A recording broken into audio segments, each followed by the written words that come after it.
अवनी लखेरा एक ऐसा नाम जिन्होंने बाकी लड़कियों की तरह उड़ने का सपना तो देखा था, पर कभी ये नहीं सोचा था कि उनका उड़ना अचानक से थम सा जाएगा।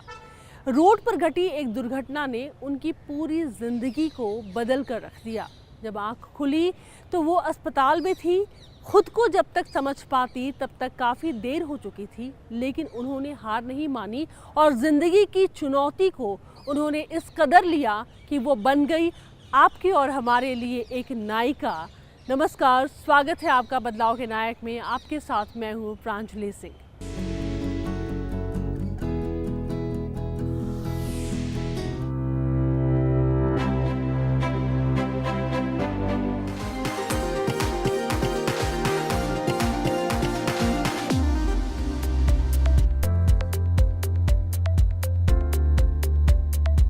जयपुर की रहने वाली अवनी, जिन्हें गोल्डन गर्ल भी कहा जाता है, टोक्यो 2020 ओलंपिक्स में उन्होंने शूटिंग में देश को पहला गोल्ड दिलाया था।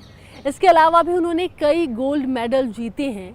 लेकिन आज हम आपको उनकी उपलब्धि तो बताएंगे ही, साथ में हम ये भी बताएंगे कि वो ज़िंदगी की किस सच से होकर गुजरी थी और उनके ऊपर उनकी ही ज़िंदगी कितनी भारी पड़ गई थी। 5 महीने वो अस्पताल के बेड पर पड़ी रही। खुद को एक वक्त तो उन्होंने अंधेरे कमरे में बंद कर लिया, लेकिन एक रात ऐसा कुछ हुआ कि अपने आप को उस अंधेरे कमरे से निकालकर वो रोशनी की तरफ लेकर गई और वहाँ पर उन्होंने देखा कि पूरी दुनिया उनका इंतज़ार कर रही थी।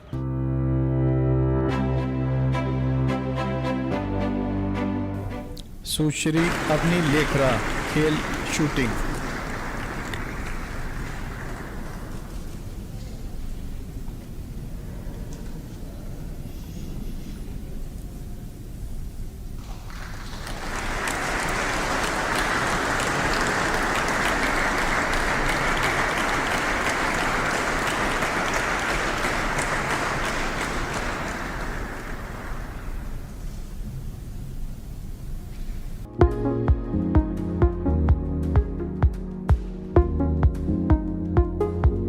अवनी लखेरा, उम्र महज 20 साल के आसपास, लेकिन मुकाम वो हासिल किया है जिसे पाने के लिए किसी की भी उम्र गुजर जाए। इन्हें हाल ही में पद्मश्री से सम्मानित किया गया है। अवनी लखेरा इससे पहले भी मेजर ध्यानचंद अवार्ड समेत राष्ट्रीय अंतर्राष्ट्रीय स्तर पर कई पुरस्कार पा चुकी हैं। इंडिया के लिए पैरा शूटिंग में पार्टिसिपेट किया था। पैरालंपिक गेम्स में मैंने एक स्वर्ण और एक कांस्य पदक जीता है। मैंने शूटिंग की शुरुआत 2015 में की थी। तब मैंने बस एज अ हॉबी शुरू करा था शूटिंग, और मैं बहुत सारे एथलीट से इंस्पायर हुई। मैंने सोचा कि क्यों ना मैं भी एक राइफ़ल या पिस्टल ट्राई करूं, और मैंने जब राइफ़ल स्टार्ट करी तो मुझे उससे एक कनेक्शन फ़ील हुआ, इसलिए मैंने राइफ़ल चूज़ करा। मेरा पहला मैच मैंने एबल बॉडीड एथलीट्स के साथ खेला था, और तब भी व्हीलचेयर पर बैठ के खेलने में मैं बिल्कुल भी कॉन्फिडेंट नहीं थी। मुझे लगा कि मैं ये नहीं कर पाऊँगी या कर पाऊँगी, पर वहाँ पे मेरा गोल्ड मेडल आया बाकी लोगों के साथ कम्पीट करके, और फिर उसने मुझे काफ़ी मोटिवेट किया आगे। पुरस्कारों की संख्या इतनी अधिक है कि इसकी गिनती भी मुश्किल है। निशानेबाज अवनी लखेरा पैरालंपिक में स्वर्ण पदक जीतने वाली पहली भारतीय महिला खिलाड़ी हैं। It was my dream to, represent my country in the Paralympics and win medal for it. And there's still a long way to go. I've just, it's just my first Paralympics. There's more to come, and hopefully I will win more medals for the country. इन्होंने अपने कठिन परिश्रम से जो अर्जित किया है वो हिम्मत और हौसले की न भूलने वाली दास्तान है। साल 2012 में एक सड़क दुर्घटना के बाद अवनी के कमर के नीचे के हिस्से को लकवा मार गया। आप सोच सकते हैं कि तब इन पर क्या गुजरी होगी। मूल रूप से राजस्थान की रहने वाली अवनी मात्र 11 साल की उम्र में इस भयंकर हादसे की शिकार हुई थी।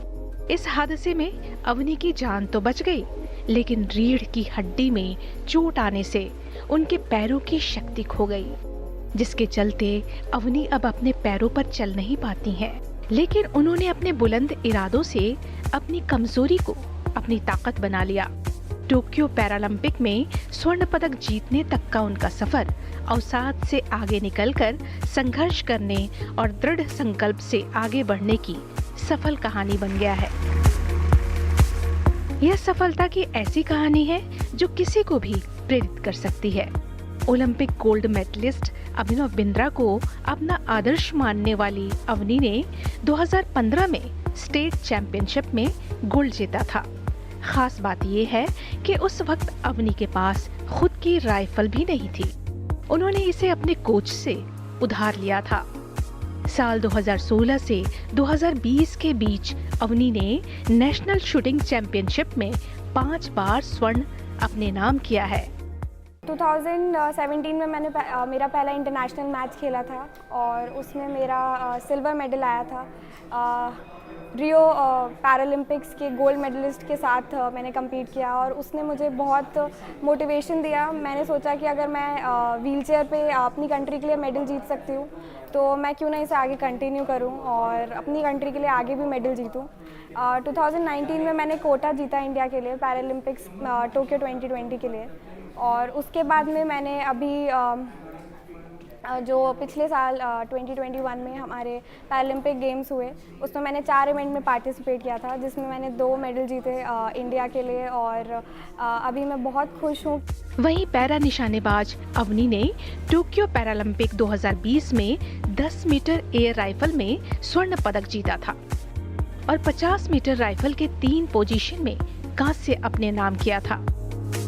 अपनी कमजोरी को अपनी ताकत बनाने वाली अवनी लखेरा ने दुनिया को दिखा दिया कि मुश्किल परिस्थितियों में भी जो जीत कर आता है वही असली खिलाड़ी होता है।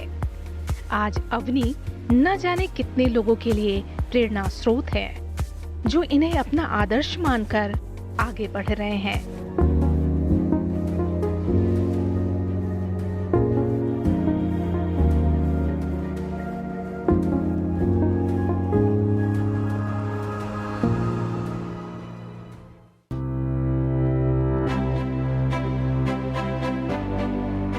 पारिवारिक जिंदगी में कभी वक्त नहीं मिला, कभी रात भर जाग जाग कर रचना की तो कभी सफ़र में। ये कहानी है डॉक्टर विद्या की। लोक साहित्य के क्षेत्र में इनकी एक अलग पहचान है। निबंध, कविता, उपन्यास, हर तरफ इनकी कलम चली और इनकी कलम में, इनकी रचना में अगर किसी की छवि दिखी तो वो भगवान राम और सीता की दिखी, जिन्हें ये अपना प्राण बताती हैं।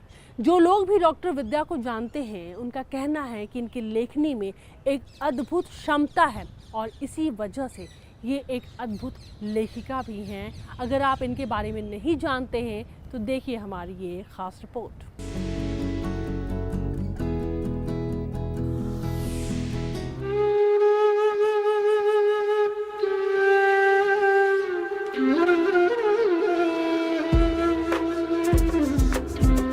डॉक्टर विद्या बिंदु सिंह लखनऊ की एक प्रसिद्ध हिंदी लेखिका हैं जिन्होंने लोक और बाल साहित्य में 3000 से अधिक काम किए हैं। इनको साहित्य के लिए अब तक अनेक सम्मान मिल चुके हैं।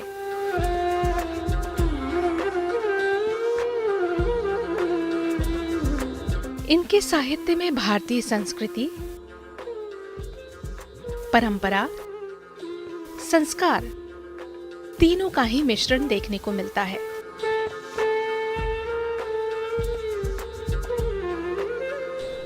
मैंने लोक परंपराओं का अध्ययन किया है और हिंदी साहित्य में भी हर विधा में लिखा और विशेष कार्य मेरा लोक साहित्य पर रहा। बच्चों के लिए लिखा, प्रौढ़ों के लिए भी लिखा और कविता की हर विधा में भी लिखा। 119 किताबें मेरी छप चुकी हैं संपादित को लेकर के। बहुत सारे संपादित ग्रंथ हैं और अपनी हर विधा में पुस्तकें हैं और अभी बहुत सारा लिखने को पड़ा है, कुछ प्रेस में है। डॉक्टर विद्या बिंदु सिंह उत्तर प्रदेश के अंबेडकर नगर जिले के निवासी हैं। उनकी शुरुआती शिक्षा जलालपुर से हुई, फिर आगरा विश्वविद्यालय से परास्नातक और पीएचडी किया।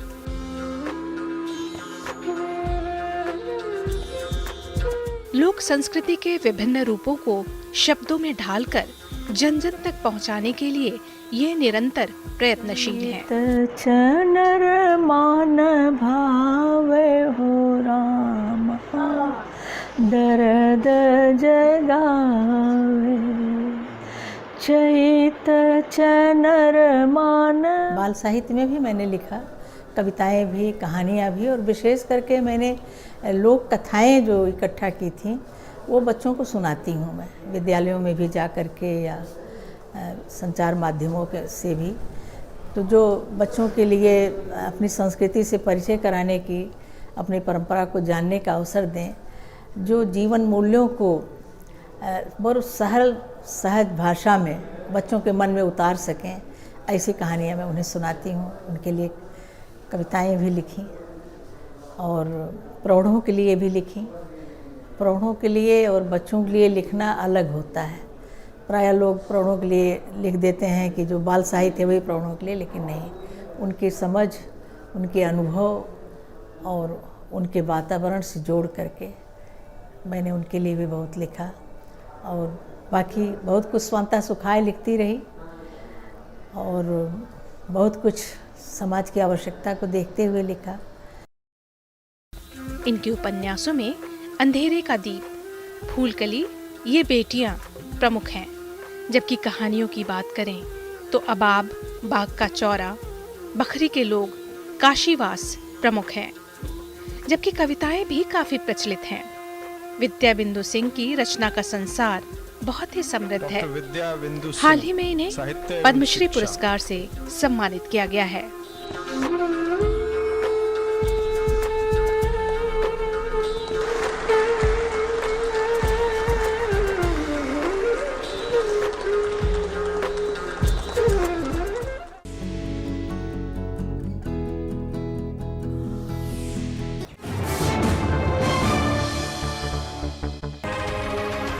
आपके सांसद में हम चलते हैं झंझारपुर लोकसभा सीट। आपने अपने संसदीय क्षेत्र में क्या कुछ विकास कार्य किए हैं? अभी तक मैंने 119 योजनाएं बनाया हो, कुछ अधूरा है, कुछ बन गया है, कुछ बन रहा है। रोजगार के लिए बहुत संभावना है और हम प्रयास कर रहे हैं कि हमारे झंझारपुर कैसे डेवलप हो।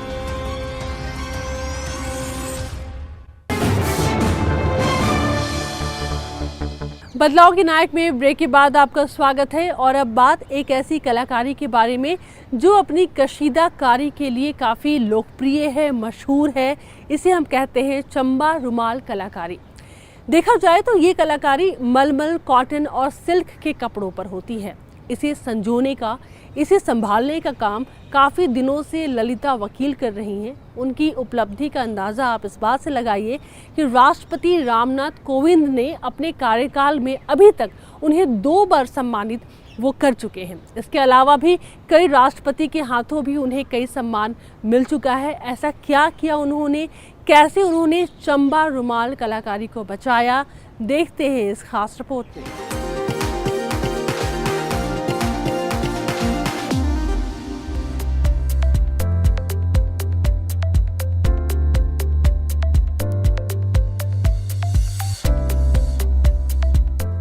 हिमाचल प्रदेश के चंबा जिले के रुमाल को देश और दुनिया में पहचान दिलाने के लिए ललिता वकील को अब तक ढेरों सम्मान मिल चुके हैं।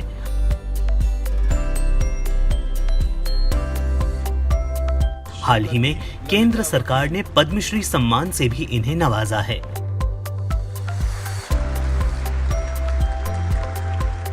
ललिता ने बचपन से ही चंबा रुमाल के संरक्षण और संवर्धन के लिए काम करना शुरू किया था।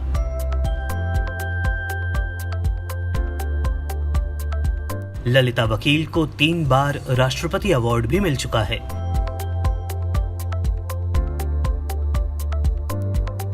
वो चंबा रुमाल के संरक्षण और संवर्धन के लिए 45 वर्षों से काम कर रही हैं।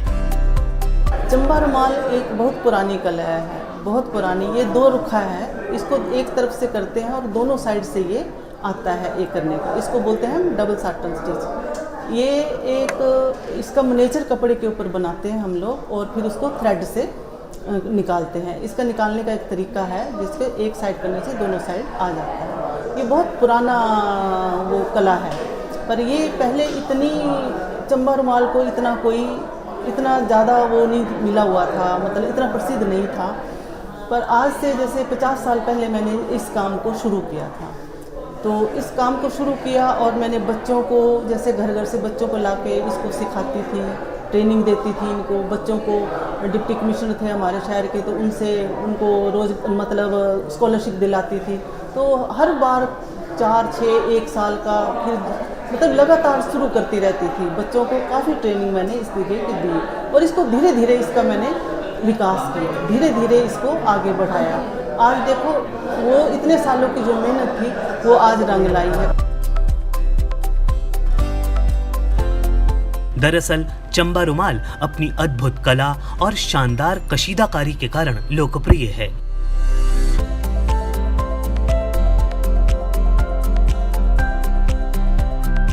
चंबा रुमाल की बस यही एक खासियत है कि इसकी कढ़ाई होने पर ये दोनों तरफ से एक सा ही दिखाई देता है।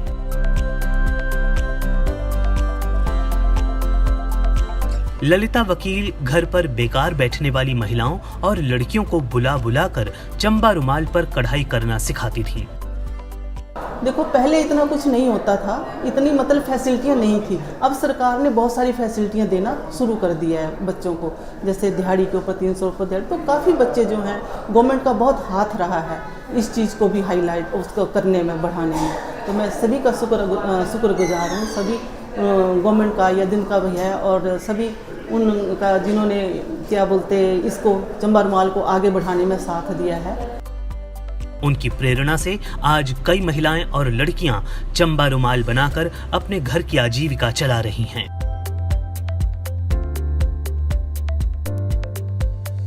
उन्होंने चंबा रुमाल को देश विदेश में नई पहचान दिलाई है।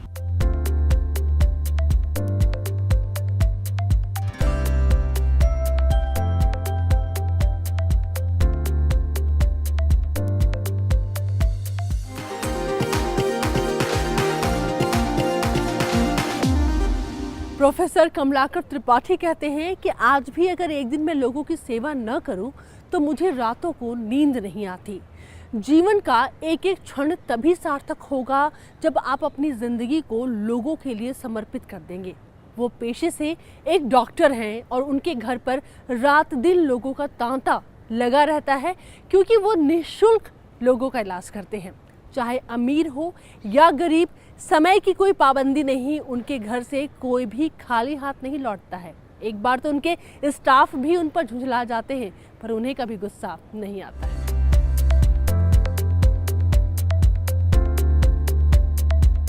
डॉक्टर प्रोफेसर कमलाकर त्रिपाठी, चिकित्सा नेफ्रोलॉजी।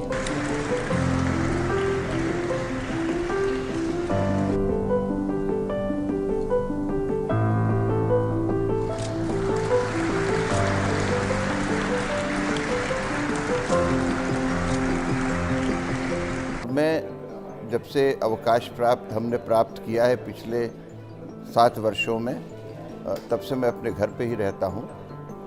शोध और अध्यापन का कार्य जो पिछले 37-35 वर्षों में किया था, उसी के आधार पर मैं निःशुल्क चिकित्सा करता हूँ। काशी ही में निःशुल्क चिकित्सा की परंपरा बहुत पुरानी है। भगवान शंकर वहाँ उनका निवास है और वहीं से चिकित्सा की शिक्षा शुरू हुई। सुश्रुत ने वहाँ चिकित्सा का अध्ययन अध्यापन किया कम से कम 1500 वर्ष पूर्व ईसा के, और तब से आज तक वो परंपरा है। तो वहाँ बहुत सारी ऐसी संस्थाएं रही हैं हज़ारों वर्षों से, सैकड़ों वर्षों से हमें कहनी चाहिए, जो निःशुल्क सेवा करती हैं रोगियों की, गरीबों की। इसी परंपरा में मदन मोहन मालवीय महाराज ने हिंदू विश्वविद्यालय में चिकित्सा शास्त्र की स्थापना की। हम उसी कड़ी के एक छोटे से सेवक के रूप में थे। हमने चिकित्सा सेवा के साथ साथ अध्ययन अध्यापन भी किया। आज तक वही कार्य है। हमारे यहाँ किसी से एक पैसा शुल्क नहीं लिया जाता, ना तो रोगी पत्र बनाने का शुल्क होता है, ना तो किसी सलाह का शुल्क होता है। और हमारा ये प्रयास रहता है कि सारे रोगी जो मेरे पास आए, जो भी मेरा ज्ञान है, जितना भी सीमित मेरा ज्ञान है, और जो भी हमारी अब तक शिक्षा दीक्षा विदेशों में हुई या अपने देश में हुई, उस आधार पे हम उन्हें वो सब ज्ञान दे सके, सांगोपांग उनके उपचार के लिए, उनके निदान के लिए और उसके बचाव के लिए। यही मेरा कार्य है। और हम कृतज्ञ हैं अपने देश के प्रति, राष्ट्र के प्रति, वर्तमान जो सरकार है उसके प्रति, जिसने हमें इस योग्य समझा। हमने स्वयं को तो कभी इस योग्य समझा भी नहीं, और ये सोच के ना तो अध्ययन अध्यापन किया, ना तो चिकित्सा सेवा कार्य की कि हमें पुरस्कार मिलना चाहिए। इसके बावजूद अगर देश हमें इस योग्य समझता है तो हम पर बड़ी कृपा है, बड़ी अनुकंपा है। मैं अत्यंत साधारण सा व्यक्ति हूँ और चाहता हूँ कि जीवन जितना में शेष है हम इसी तरह से चिकित्सा शास्त्र का अध्ययन अध्यापन करते रहें, शोध करते रहें, सीमित साधनों से, और सबकी सेवा करते रहें।